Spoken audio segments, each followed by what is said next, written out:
The man calmly played the part of a down-on-his-luck plumber, earning $25 an hour. But deep down, he knew the truth. As the CEO of Blackthorn Group, a conglomerate controlling half the nation's GDP, this entire charade was just to fulfill his genius son's absurd ultimatum: find a new mother. And now, an upcoming parent-teacher conference was about to push his carefully constructed disguise to the brink of collapse. It all started with his son, Vesper. A prodigy aggressively pursued by Yale, Harvard, and MIT. Vesper's terms were simple: either his father Lucian remarried, or he would turn down every elite university. He was tired of life without a mother. Soon, Vesper found his target, Sarah, the school cafeteria cook. Her pasta carried a flavor Vesper remembered, the taste of what a mother's cooking should be. But Sarah's life wasn't easy. Her daughter, Amber, an intensely vain girl, despised her mother's job, convinced it embarrassed her in their elite school. Amber didn't just humiliate Sarah publicly, she even stole the money her mother had saved for rent. Vesper saw his opening.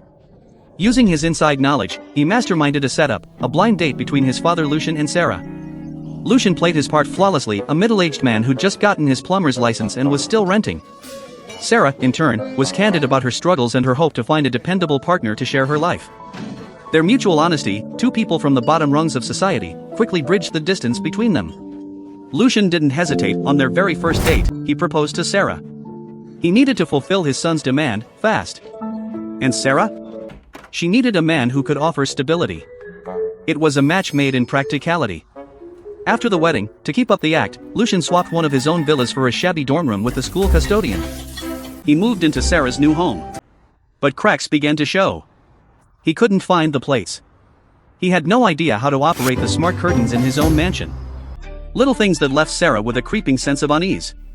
The real crisis, however, came from Amber.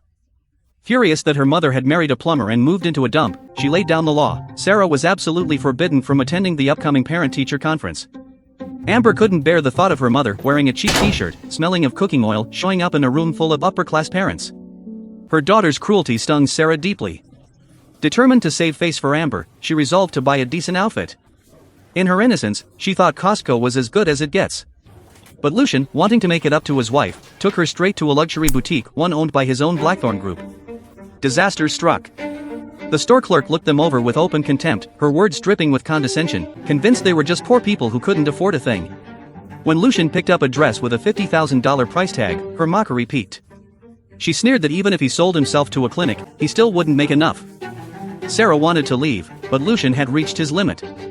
He pulled out a card, a Blackthorn Group SVIP Black Card, reserved only for core clients with annual incomes exceeding $1 million. The clerk froze, but still defiant, accused him of using a stolen prop. Just then, the store manager rushed